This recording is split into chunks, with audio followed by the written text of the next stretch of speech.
350 tahun. Demikian pengajaran sejarah resmi negeri ini atas jejak penjajahan Belanda. Pada awalnya, bangsa Belanda datang bukan untuk menjajah. Sama seperti bangsa-bangsa Eropa lain yang datang ke Nusantara, Belanda datang untuk berdagang. Mereka mencari rempah-rempah Indonesia yang terkenal. Kedatangan Angkatan Perang Belanda pada awalnya bertujuan untuk melindungi perusahaan dagang Belanda VOC. Angkatan Perang inilah yang pada akhirnya menjajah bangsa-bangsa di Nusantara. Maka berubahlah status Belanda dari berdagang menjadi penjajah.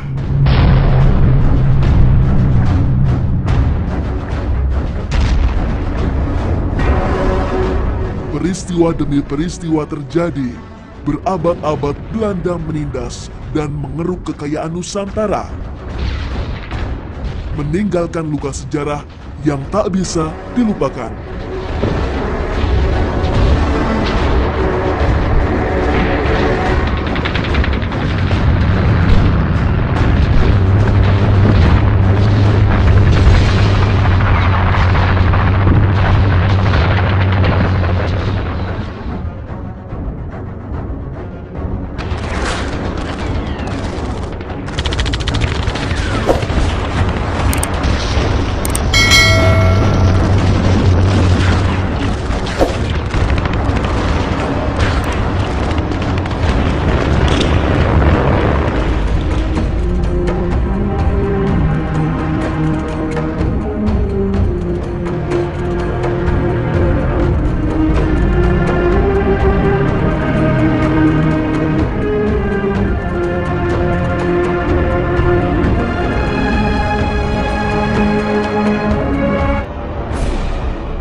Pertemuan mereka dengan tanah muasal rempah ini kemudian mengubah arah sejarah.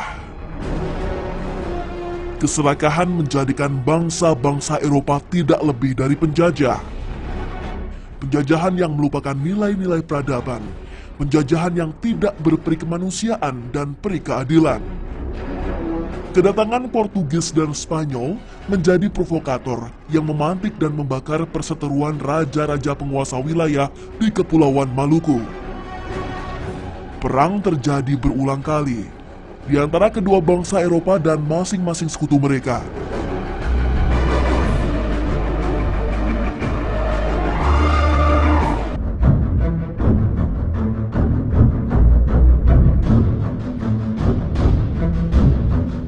Setiap pihak melakukan segala siasat untuk menguasai hasil bumi Maluku. Salah satu cara yang digunakan untuk mempertahankan daerah kekuasaan itu adalah dengan membangun benteng. Kalamata, demikian nama benteng tinggalan Portugis ini. Dibangun tahun 1540, Benteng Kalamata atau Benteng Kayu Merah memiliki nama asli Santa Lucia. Benteng ini adalah penanda betapa kekuatan senjata dan kekerasan menjadi bagian tak terpisahkan sejak mula pertama orang-orang Eropa menjejakkan kaki di Nusantara. Pada awalnya Benteng Kalamata dibangun oleh Portugis sebagai benteng pertahanan dalam rangka perluasan daerah kekuasaan di Ternate dan menahan serangan Spanyol yang kala itu menguasai wilayah Tidore. Namun, setelah Portugis meninggalkan Ternate di tahun 1575, Spanyol menduduki benteng ini dan menjadikannya pos perdagangan rempah-rempah.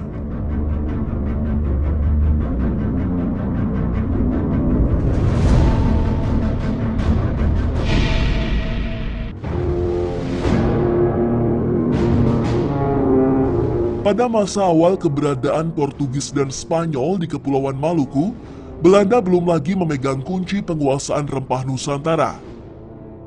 Baru pada akhir abad 16, Belanda mulai melakukan ekspedisi ke perairan Nusantara.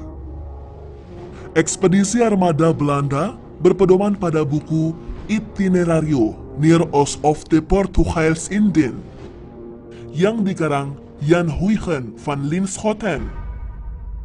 Jan Huygen van Linschoten adalah seorang pegawai yang bekerja pada maskapai perniagaan Portugis yang sempat bertugas di wilayah Indonesia Timur.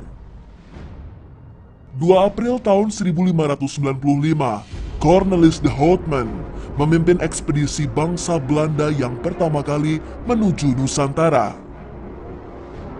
Bersama navigator Peter Dirk Zoon Keizer, Cornelis de Houtman memimpin 4 armada kapal dengan jumlah awak kapal sebanyak 248 orang. Jalur yang mereka lalui adalah pantai barat Afrika, Semenanjung Harapan, Samudra Hindia, Selat Sunda, dan mendarat di Banten pada Juni 1596. Namun Belanda mengalami kebuntuan karena berhadapan dengan Portugis dan penguasa Kesultanan Banten. Mereka kemudian beralih ke wilayah Sumatera dan Kalimantan dan terus berperang dengan Portugis dan Kesultanan Banten. Belanda dipaksa mundur karena banyak pasukan yang gugur karena peperangan dan wabah penyakit. 94 pasukan yang tersisa melakukan perjalanan ke wilayah timur Indonesia hingga menemukan Pulau Bali. Selama setahun, pasukan Houtman melakukan niaga di sekitar Pulau Bali. Februari 1597, mereka kembali ke Amsterdam membawa serta 245 kantong lada, 45 ton pala, dan 30 bal bunga pala.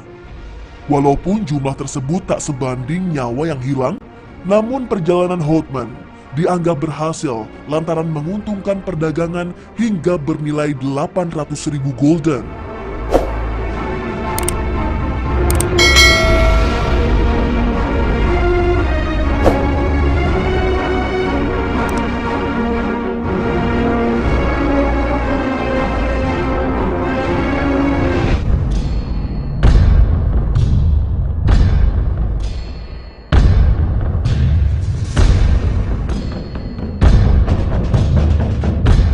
Keberhasilan ekspedisi Cornelis de Houtman mencapai kawasan Nusantara mendorong ekspedisi kapal dagang Belanda lainnya.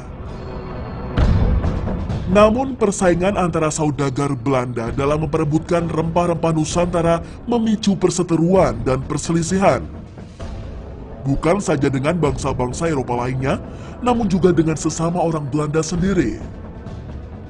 Melihat perseteruan yang tak kondusif ini, akhirnya Belanda mendirikan VOC atau Persekutuan Dagang Asal Belanda. Mereka ini kemudian dikenal sebagai VOC Belanda.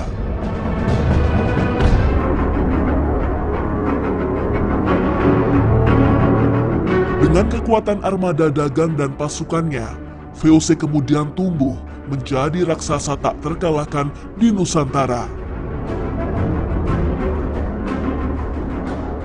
Namun sesungguhnya, VOC tidak lain sekadar persekutuan dagang biasa. Sebagaimana tersurat dari namanya, Verenigde Oost-Indische Compagnie, yang berarti persekutuan dagang asal Belanda.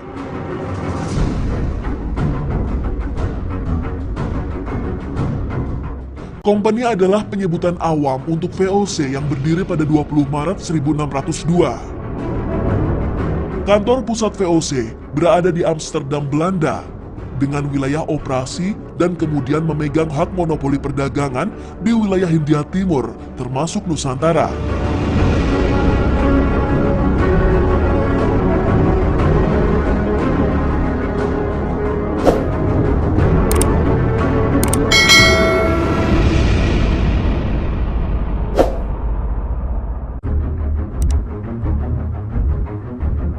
Bertemunya kepentingan modal kaum kapitalis, berkembangnya ilmu pengetahuan, dan semangat keagamaan menjadi pendorong utama bangsa-bangsa Eropa mencapai Nusantara. Namun demikian, jauh sebelum kedatangan bangsa-bangsa Eropa, Nusantara telah lama menjadi kawasan kosmopolitan. Kerajaan-kerajaan dan masyarakat Nusantara terbiasa melakukan transaksi ekonomi dan interaksi sosial budaya antar bangsa, mulai dari Tionghoa, Arab, India, dan bangsa-bangsa Asia Tenggara lainnya.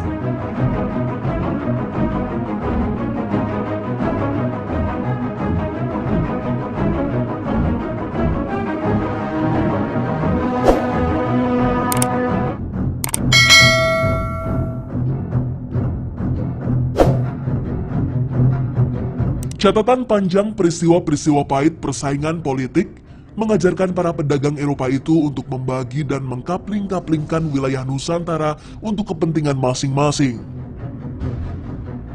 Sementara interaksi mereka dengan penguasa dan masyarakat lokal juga menumbuhkan sikap oportunistik dan kemudian berkembang dengan rupa-rupa tipu muslihat dan siasat licik.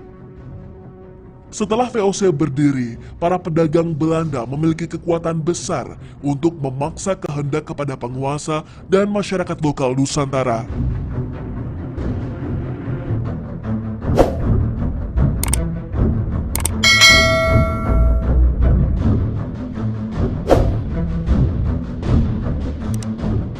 Nusantara pada masa itu sesungguhnya bukanlah terra incognita yang tidak ada penguasanya.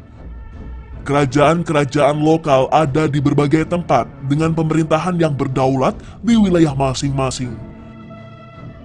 Sistem dagang dan tipu muslihat VOC yang merugikan itu tentu saja mendapat perlawanan.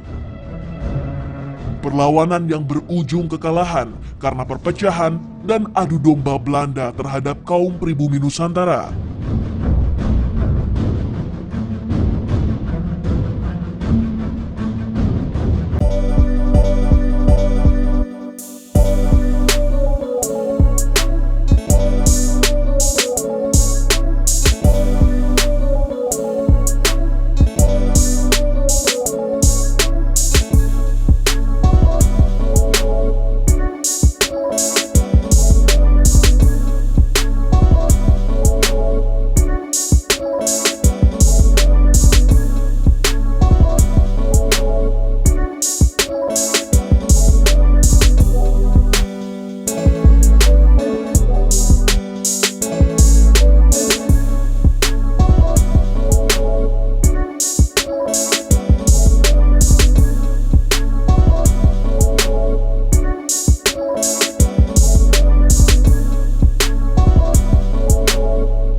Pada tahun 1602, Belanda membentuk Verenigde Oost-Indische Compagnie atau VOC untuk melindungi kekuatan dagangnya. Tahun 1669, VOC mengalami puncak kejayaannya. VOC menjadi perusahaan dagang terkaya di dunia.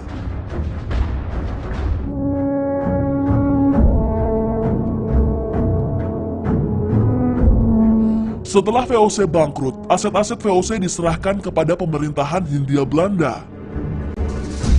Bangkrutnya VOC nyatanya tidak mengurangi eksploitasi atas bumi Nusantara. Kolonialisasi bahkan kian lama semakin mengakar kuat.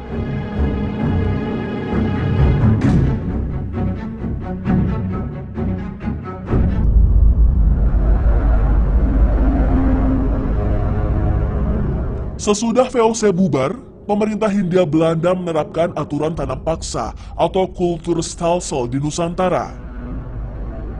Tanam paksa mewajibkan seluruh wilayah pertanian wajib ditanami tanaman komoditi ekspor dan hasilnya diserahkan kepada pemerintahan Belanda. Wilayah yang digunakan untuk praktik Kulturstelsel pun tetap dikenakan pajak. Sementara warga yang tidak memiliki lahan pertanian wajib bekerja selama setahun penuh di lahan pertanian dan perkebunan pemerintah. Sistem tanam paksa ini jauh lebih keras dan kejam dibanding sistem monopoli VOC. Pada masa VOC, petani hanya diwajibkan menjual komoditi tertentu pada VOC.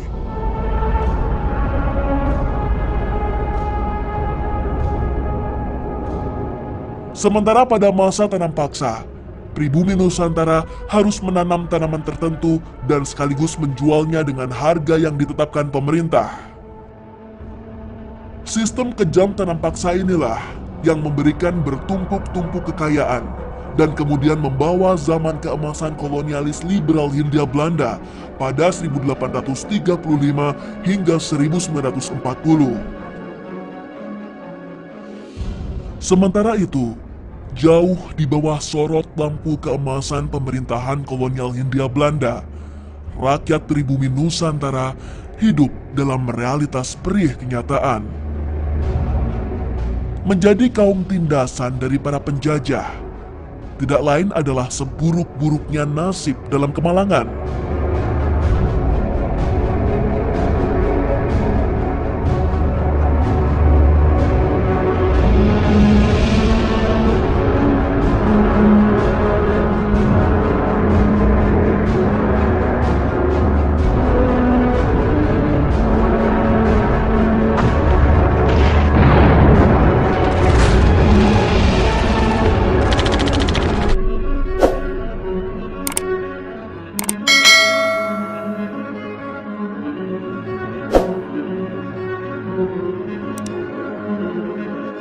Sejarah mencatat sekian banyak peristiwa yang silih berganti mewartakan penderitaan anak bangsa.